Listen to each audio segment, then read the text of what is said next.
500 ரூபாய் நோட்டுக்கும் 500 மில்லி சாராயத்திற்கும் ஒரு பிரியாணி பொட்டலத்திற்கும் தங்களை விற்றுவிடுகிறார்கள் என்று சொல்கிறீர்களே, இவர்களின் மூலம்தான் ஒரு மகத்தான மாற்றத்தை இந்த தமிழகம் சந்திக்கப் போகிறது. அவர்களுடைய நம்பிக்கைக்குரிய மனிதர்கள் இன்றைய அரசியல் உலகத்தில் இல்லை என்று கருதுவதனால், சரி கொடுப்பதை கொடுக்கட்டும், அதை வாங்கிக் கொள்வோம் என்று அவர்கள் கை நீட்டுகிறார்களே தவிர, அவர்கள் நெஞ்சில் ஏற்றி போற்றுகிற ஒரு மனிதன் மற்றும் அரசியல் களத்தில் வந்து நின்று விட்டார்.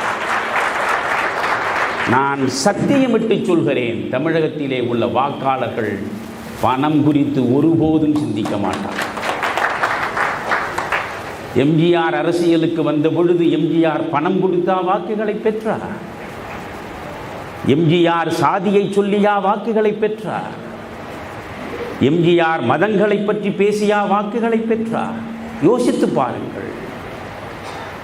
ஒரு குறிப்பிட்ட சாதி கணிசமாக இருக்கக்கூடிய தொகுதியில் முற்றிலும் அந்த சாதியில் இல்லாத வேறொரு மனிதனை அங்கே கொண்டு வந்து நிறுத்தி அவனை வெற்றி பெறச் செய்யக்கூடிய சாதனை எம்ஜிஆருக்கு இருந்தது.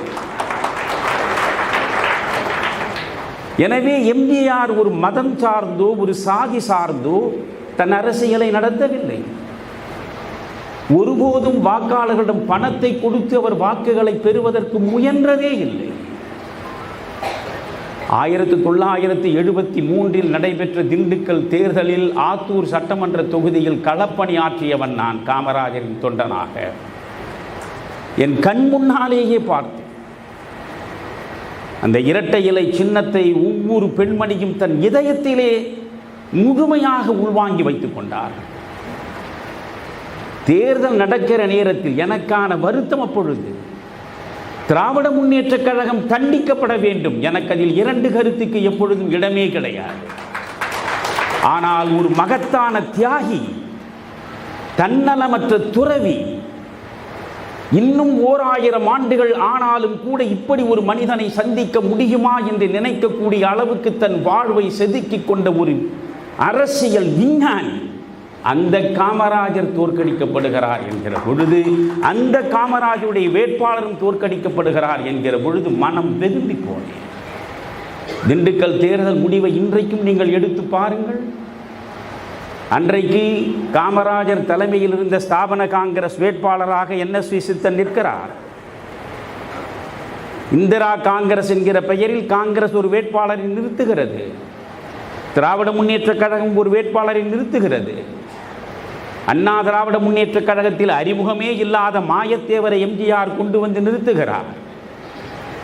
4 கட்சிகளும் தனித்தனியாக களத்திலே நிற்கின்றன. ஆனால் தேர்தல் முடிவு வந்த பொழுது காமராஜருடைய ஸ்தாபன காங்கிரசும் இந்திரா காங்கிரசும் கலைஞருடைய திராவிட முன்னேற்ற கழகமும் பெற்ற வாக்குகளை கூட்டினால் கூட எம்ஜிஆருடைய வேட்பாளர் பெற்ற வாக்குகளுக்கு பக்கம் வர முடியவில்லை. அப்படி என்றால் அந்த வாக்காளர்களை தன் பக்கம் ஈர்க்கக்கூடிய அந்த மகத்தான ஈர்ப்பு சக்தி அன்று எம்ஜிஆரிடம் இருந்தது. இன்று ஒரு மனிதனிடம் அது இருக்கிறது. அந்த மனிதன் யார் என்று நான் சொல்லி நீங்கள் அறிந்து கொள்ள வேண்டிய அவசியம் இல்லை. நண்பர்களே, நான் ஒன்றை உங்களுக்கு தெளிவுபடுத்துகிறேன். எனக்கு எந்த சுயநலமும் இல்லை. எனக்கு தேவை என் தமிழ்நாட்டிலே இருக்கக்கூடிய 8 கோடி மக்களின் வள வாழ்வு. என் தமிழ்நாட்டிலே இருக்கக்கூடிய மக்கள் ஊழலற்ற ஒரு சமுதாயத்தை சந்தித்தாக வேண்டும். நேர்மை தவறாத ஒரு ஆட்சியை அவர்கள் தங்கள் கண்களிலே தரிசனம் செய்தாக வேண்டும். வெளிப்படைத்தன்மை கொண்ட ஒரு நல்லாட்சியை அவர்கள் வாழும் காலத்திலேயே பார்க்க வேண்டும். அதை பார்த்துவிட்டு நான் சாக வேண்டும். அவ்வளவுதான். வேறெந்த ஆசையும் எனக்கு இல்லை. நண்பர்களே, நீங்கள் நினைக்கலாம் என் மீது பழி தூற்றக்கூடியவர்கள் தூற்றுவார்கள், அது குறித்து நான் கவலைப்படவில்லை. வார்த்தை என்பது மிக முக்கியமானது. இன்றைக்கு அந்த வார்த்தை தவறாக சென்று விட்டால் அது தரக்கூடிய விளைவு எதுவாக இருக்கும் என்பதை நீங்கள் அத்துணை பேரும் கண் முன்னாலே பார்த்து கொண்டிருக்கிறீர்கள். வார்த்தை தான் வாழ்க்கை. ஒரு மனிதனை வாழச் செய்வதும் அவன் வாயிலே இருந்து வரக்கூடிய வார்த்தை தான். ஒரு மனிதனை வீழ்த்துவதும் அவன் வாயிலே இருந்து வரக்கூடிய வார்த்தை தான். அதனாலே தான் பைபிளில் கர்த்தர் மிக அழகாக சொல்கிறார், வாய்க்குள்ளே செல்லக்கூடிய எதுவும் உன்னை தீட்டுப்படுத்தாது, வாயிலிருந்து வெளியே வரக்கூடியதுதான் உன்னை தீட்டுப்படுத்தும் என்கிறார். ஒவ்வொரு வார்த்தையையும் நாம் பார்த்து பயன்படுத்த வேண்டும். 50 ஆண்டு காலத்திற்கு மேல் நான் அரசியல் உலகத்தில் என் விமர்சனங்களை வைத்திருக்கிறேன். இந்திரா காந்தியின் நெருக்கடி கால கொடுமைகளை எதிர்த்து 4 சுவர்களுக்கு நடுவே நான் நாக்கியாகம் நடத்தி இருக்கிறேன். இதுவரையில் எந்த ஆட்சியும் எனக்கு எதிராக ஒரு வழக்கை வைத்ததே கிடையாது. ஒரு வழக்கையும் நான் சந்தித்தது கிடையாது. காரணம், உண்மை பேசுகிறேன். அதுதான். இதே பைபிளில் ஒரு வாசகம் இருக்கிறது. பேச வருகிற ஒவ்வொருவரும் அந்த பைபிள் வாசகத்தை படித்து நெஞ்சிலே நிறுத்தி அதற்கு பிறகு பேச வேண்டும். ஆதியில் வார்த்தை இருந்தது, வார்த்தை கடவுளோடு இருந்தது, வார்த்தையே கடவுளானது. இதுதான் பைபிள் வாசகம். ஆதியில் வார்த்தை இருந்தது, வார்த்தை கடவுளோடு இருந்தது, வார்த்தையே கடவுளானது. வார்த்தை எப்படி கடவுளாம்? கடவுளுக்கான இலக்கணம் என்ன? கடவுளால் ஆக்கவும் முடியும், அழிக்கவும் முடியும், இல்லையா? அப்படித்தான் நம் வாய் வழியாக வரக்கூடிய வார்த்தை நம்மை ஆக்கவும் செய்யும், அழிக்கவும் செய்யும். எனவே பார்த்து பேச வேண்டும். நீங்கள் இஸ்லாமை பொறுத்தவரையில் நான் திரும்ப திரும்ப உங்களுக்கு சொல்கிறேன், எனக்கு எல்லா மதமும் சம்மதம்தான். எனக்கு எந்த விதமான மதக்காழ்ப்பும் கிடையாது. வாசன் அவர்கள் குறித்தும் பொன்னார் அவர்கள் குறித்தும் பேசுவது என்று சொன்னால் நாள் முழுவதும் பேசலாம். இருவரோடும் எனக்கு ஏற்பட்டிருக்கக்கூடிய அனுபவங்கள் எண்ணற்றவை. அத்தனை அனுபவங்களும் அன்பில் ஊறி திளைப்பவை. இந்த 2 மனிதர்களை நான் பார்க்கிற பொழுதுதான் எனக்கு தமிழக அரசியலில் ஒரு நம்பிக்கை மறுபற்றி வரும். நல்ல மனிதர்களுக்கு இனி தமிழகத்து அரசியலில் இடமே இல்லை என்று எவனும் சொல்லிவிடக்கூடாது என்பதற்காகவே கண்முன்னால் வலம் வரக்கூடிய 2 மனிதர்கள் இந்த மேடையில் இருப்பது குறித்து நான் உண்மையில் மகிழ்ச்சி அடைகிறேன். ஒரு நோக்கம் கருதித்தான் நான் இந்த இருவரையும் அழைத்தேன்.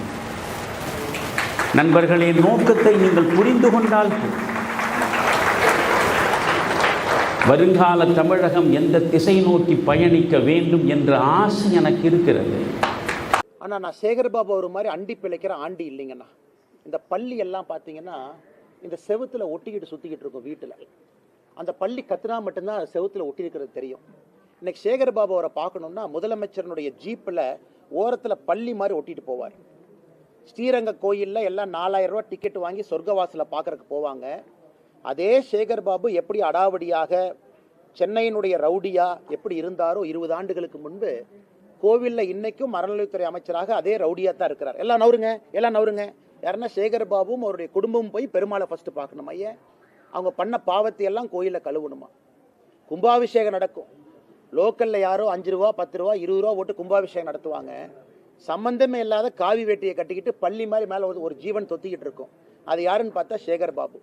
அந்த மனிதருக்கெல்லாம் பதில் சொல்லி என் தரத்தை நான் தாழ்த்திக்க விரும்பலிங்கன்னா, செவுத்தில் ஒட்டியிருக்கிற பள்ளியும் அறிவாலய செவுத்தில் இருக்கிற பள்ளியும் முதலமைச்சருடைய ஜீப்பில் சைடில் ஒட்டிட்டு போகிற ஜந்துவும் ஒரே பேர் தான். அது சேகர்பாபு. நான் இன்னும் விஜயும் டிவிகேவை இன்னும் அடிக்க ஆரம்பிக்கல. நான் அடிக்க ஆரம்பிக்கல. ஏன்னா தமிழ்நாடு அரசியலில் நான் எப்பொழுதுமே என்னுடைய பேச்சை மாற்றி பேசக்கூடிய ஆள் கிடையாது. விஜய் அவர்கள் அரசியலுக்கு வந்த முதல் நாள் நான் சொன்ன அதே கருத்தை தான் இன்னைக்கு சொல்கிறேன். அரசியலுக்கு புதியவர்கள் வரணும். எங்களோட ஒருத்தர் கூட்டணி சேரல அப்படிங்கிறக்காக அப்படியே நான் மாற்றியெல்லாம் பேச மாட்டேன். அவருடைய பாதையில் அவர் போகட்டும். அதே நேரத்தில் இந்த டப்பா இன்ஜின் அப்படின்னு அவர் சொன்னதுக்கான பதிலடி நான் கொடுத்துட்டேன்.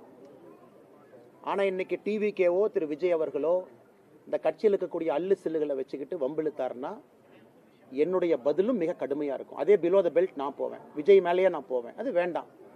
ஒரு நாகரிகமான அரசியல் விஜய் சொன்னனால என்னுடைய பதிலும் இன்னைக்கு நாகரிகமா இருக்கு.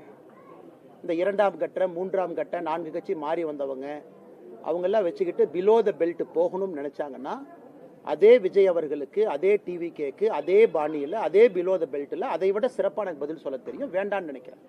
அரசியல்களம் நாகரிகமாக இருக்கட்டும், அவருடைய பாதையில் அவர் போகட்டும், மக்கள் முன்பு அவருடைய கருத்துக்களை வைக்கட்டும். அது ஏற்கனவே நான் சொன்னது போல இவிஎம் மிஷினில் நம்முடைய தமிழகத்தினுடைய வாக்காளர் பெருமக்கள், எல்லா தலைவர்கள், எல்லா கூட்டணி கட்சி தொண்டர்கள், தலைவர்கள் சொல்வதெல்லாம் கேட்டுட்டு ஏப்ரல் மாதத்தில் வரக்கூடிய தேர்தலில் அவங்களுடைய எண்ணத்தில் இருக்கிறத பிரதிபலிக்கட்டும். அது காத்திருப்போம். அதே நேரத்தில் தேசிய ஜனநாயக கூட்டணி வெற்றி பெற வேண்டும் என்பதற்காக கடுமையாக உழைத்துக் கொண்டிருக்கின்றோம். அதனால தான் நீங்கள் சொல்லும் பொழுதே சில பேர்த்துக்கு நான் பதில் சொல்ல விரும்பலின். ஏன்னா செகண்ட் லெவல், தேர்ட் லெவல்னு போக ஆரம்பிச்சு நான் பதில் சொல்ல ஆரம்பிச்சா இதுக்கு எண்டே இல்லை. அதனால் இது ஒரு வார்னிங்காக கூட அவங்க எடுத்துக்கிட்டோம். ஒரு மாவட்ட ஆட்சியர் என்பது முதலமைச்சரை ரெப்ரசன்ட் பண்ணக்கூடிய ஒரு ஸ்டேட் இன்ஸ்ட்ருமெண்ட். அவர் அந்த மாவட்டத்தில் ஸ்டேட் யார், அரசு யாருன்னு கேட்டிங்கன்னா மாவட்டத்தினுடைய ஆட்சியர், காவல் கண்காணிப்பாளர், போலீஸ் கமிஷனர். இன்னைக்கு அவங்க போய் கோர்ட்டு முன்பு நின்று மன்னிப்பு கேட்குறாங்கன்னா இது எந்த அளவுக்கு சீரியஸாக போயிருக்கு, எந்த அளவுக்கு முதலமைச்சர் வாக்கரசியலுக்காக, மைனாரிட்டியை தாஜா செய்ய வாக்கரசியலுக்காக இதை எக்ஸ்கலேட் பண்ணி இந்த நிலைமை கொண்டு வந்து நிறுத்திட்டார். இன்னைக்கு யாரு பலிகாடாவாக மாறி இருக்கின்றார்கள் என்றால் அந்த மாவட்டத்தினுடைய ஆட்சியரும் காவல்துறை கமிஷனரும் இன்னைக்கு பலியாடு மாதிரி நிற்கிறாங்க. அதனால தான் நேற்று நாங்கள் பத்திரிகையாளர் சந்திப்பில் கேட்டது, இன்னும் நீதியரசர்கள் ஒரு படி மேலே போய் அந்த ஆட்சியருக்கு யார் ஃபோன் பண்ணாங்க, ஆட்சியருக்கு இந்த மாதிரி செய்ய சொன்னது யார்? ஏன்னா ஏற்கனவே அந்த டிவிஷன் பெஞ்சு அதில் நமக்கு ஊர்ஜிதம் ஆயிருச்சு. அந்த 144 CRPC என்ன போட்டாங்களோ அதே ஃப்ராட் என்பது நமக்கு தெரிஞ்சிருச்சு. அது டிவிஷன் பெஞ்சிலேயே சொன்னாங்க இதே ஒரு ஃப்ராட் அப்படின்னு. ஆனால் இன்னைக்கு தப்பான ஒரு 144 தடை உத்தரவு போட்டு அதில் யாரோ மேலிருந்து கொடுத்த அழுத்தத்திற்கு பணிந்து ஒரு காவல்துறையும் மாவட்ட ஆட்சியரும் தான் செய்ய வேண்டிய கடமையிலிருந்து தவறி இன்னைக்கு தமிழ்நாடு ஸ்டேட்டே மக்கள் மன்றத்தில் அவமானப்பட்டு நீதியரசர்கள் முன்பு நீதிமன்றத்தில் வெட்கி தலைகுனியும் அளவுக்கு இன்னைக்கு நிலைமையை கொண்டு வந்து விட்டுருக்கிறாங்க. இதிலிருந்தே புரிந்து கொள்ள வேண்டும், கலவரத்தை ஏற்படுத்துவதற்கு முயற்சி செஞ்சது யார்? பழிய இன்னைக்கு நம்முடைய கட்சியின் மீது, நம்முடைய தோழர்கள் மீது, சகோதரர்கள் மீது போடுறாங்க. இன்னைக்கு வெட்ட வெளிச்சமாக நீதிமன்றத்தில் தமிழக மக்களுக்கு எல்லாம் தெரிஞ்சிருச்சு, இந்த திருப்பரங்குன்றம் பிரச்சனையை உருவாக்கியதே திராவிட முன்னேற்ற கழகம் தலைமையிலான அரசு. காரணம் எதற்காக? வாக்கரசியலுக்காக, ஓட்டு அரசியலுக்காக. தமிழகத்தை பொறுத்த வரைக்கும் பல ஆண்டு காலமாக இது ஒரு காங்கிரஸ் ஸ்டேட்டாக இருந்துச்சு. காங்கிரஸ் மாநிலமாக, காங்கிரஸை விரும்பக்கூடிய ஒரு மாநிலமாக தமிழ்நாடு பல ஆண்டு காலம் இருந்திருக்கு. இந்தியாவில் மற்ற பகுதியில் காங்கிரஸ் வருவதற்கு முன்பே தமிழகத்தில் காங்கிரஸ் மிகப்பெரிய தலைவர். இன்னைக்கும் காங்கிரஸ்னு ஒரு கட்சி இருக்குன்னா ஒரு ஐடென்டி தலைவர்கள் பார்த்தீங்கன்னா ராஜாஜி ஐயா ஆரம்பித்து காமராஜர் ஐயா வரைக்கும் நிறைய சொல்லிக்கிட்டே போகலாம். இடையில முக்கியமான தலைவர்கள் எல்லோருமே முதலமைச்சர் நாற்காலியில் அமர்ந்திருந்தாங்க. இன்னைக்கு அந்த காங்கிரஸ் கட்சி எப்படி இருக்குன்னா திரு பிரவீன் சக்கரவர்த்தி அவர்கள் பிரதிபலிக்கக்கூடிய காங்கிரஸ் கட்சியா இருக்கு. கூட்டணி ஒரு பக்கம், ஆசை இன்னொரு பக்கம். டெல்லியை பார்த்துக்கிட்டு இருக்கிறாங்க. டெல்லியிலிருந்து வரக்கூடிய தலைவர்களுடைய எண்ணம் வேறு மாதிரி இருக்கு, காங்கிரஸ் கட்சியினுடைய எண்ணம் வேறு மாதிரி இருக்கு. ஆனால் இன்னைக்கு பார்த்தீங்கன்னா காங்கிரஸ் கட்சி தமிழகத்தினுடைய தலைவருடைய நிலம் எப்படின்னா, தன்னுடைய சொந்த கட்சியை சார்ந்த ஒருவர் தனியார் தொலைக்காட்சி நிறுவனத்துக்கு பேட்டி கொடுத்து இவங்க வளர்ந்துட்டாங்க, திமுக வளர்ந்துச்சுன்னு எங்கேயுமே சொல்ல, திமுக ஆட்சிக்கு வரணும்னு எங்கேயுமே அவர் சொல்லலை. அவர் மீது நடவடிக்கை கூட எடுக்க முடியாத நிலைமையில தான் தமிழக காங்கிரஸ் கட்சியினுடைய தலைவர் உட்கார்ந்துருக்கிறார். பத்திரிகை நண்பர்கள் ஏன் நடவடிக்கை எடுக்கலன்னு கேட்டா, நான் டெல்லிக்கு அனுப்பியிருக்கேன், டெல்லியில முடிவு பண்ணுவாங்க. அதாவது ஒரு கட்சியில ஒரு தொண்டனின் மீது ஒரு நடவடிக்கை எடுக்க கூட முடியாத ஒரு மாநில தலைவராக இருக்கக்கூடிய காங்கிரஸ் கட்சி இன்னைக்கு எதற்கும் டெல்லியை பார்த்து எதிர்பார்த்து கொண்டிருக்கின்றார்கள். இந்த ஒரு காரணத்துக்காகத்தான் காங்கிரஸ் அழிஞ்சிச்சு. தமிழகத்தில் இருந்த பவரை தூக்கி டெல்லியில கொடுத்தாங்க. கர்ம வீரர் காமராஜரையை எப்படி இங்க ஆட்சியை நடத்தினாங்க. அதன் பிறகு இந்திரா காந்தி அம்மையார் டேக் ஓவர் பண்ணதுக்கு அப்புறம் கர்ம வீரர் ஐயாவை தோற்கடிக்க வேண்டும் என்கின்ற ஒற்றை காரணத்திற்காக 1972 தேர்தலில் திராவிட முன்னேற்ற கழகத்தினுடைய கூட்டணி 234 தொகுதியில் ஒரு தொகுதியும் கூட காங்கிரஸ் நிற்காம 1972 பாதி பாராளுமன்ற தொகுதியில் காங்கிரஸ் நின்னாங்க. அன்னைக்கு ஆரம்பிச்ச வீழ்ச்சி காங்கிரஸ் இங்க இருக்கு. நான் காங்கிரஸ் கட்சியை பத்தி கமெண்ட்ரி கொடுக்க வேலை என் வேலை இல்லைங்கண்ணா. ஆனால் நிச்சயமாக காங்கிரஸ் கட்சியினுடைய வீழ்ச்சி தமிழகத்தில். ஆனால் இன்னும் அவங்க பாருங்க 63 சீட் காங்கிரஸ் நின்னாங்க 2011. அதன் பிறகு 40 சில்லற சீட்டுக்கு வந்தாங்க. அதன் பிறகு 25 சீட்டுக்கு வந்துட்டாங்க. ஸோ 60 சீட்ல நின்ன ஒரு கட்சி அதே திமுக கூட்டணியில் வெறும் 10 ஆண்டுகளில் இன்னைக்கு 25 சீட்ல வந்து நிற்குது. ஆனாலும் காங்கிரஸ் கட்சி இன்னைக்கு பேசும் பொருளா இருக்கு. காரணம், தேவையில்லாமல் பிரதமர் மீது வைக்கக்கூடிய அவதூறான பேச்சுக்கள் எல்லாம், பாராளுமன்றத்தில் ராகுல் காந்தி அவர்கள் செய்யக்கூடிய சில தேவையில்லாத விஷயங்கள் எல்லாம். அதனால் இன்றைக்கும் பிரவீன் சக்கரவர்த்தி அவங்க சொல்கிறத சொந்த கருத்துன்னு தான் காங்கிரஸ் சொல்ல போகிறாங்க. அவர் சொந்த கருத்துங்க, ஆனால் கேட்டால் all India data analytics wing head அப்படிம்பாங்க. அதனால் இது காங்கிரஸ் கட்சிக்கான பிரச்சனை. காங்கிரஸ் கட்சி எப்படி இருக்குது அப்படிங்கிற மக்கள் மன்றத்தில் என் கருத்தாக இதை நான் வைக்கின்றேன்.